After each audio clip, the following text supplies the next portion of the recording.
It is a meat grinder attachment as well as a pasta maker, and it attaches right to your KitchenAid. And I'm gonna take my poultry meat and dump that right on top.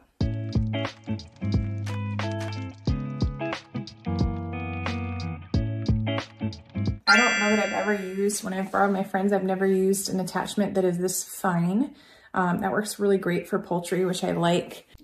Okay, so now we're onto the pasta maker attachment.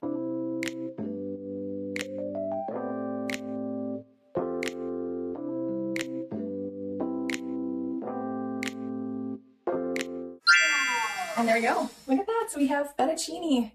This is way easier than I expected it to be.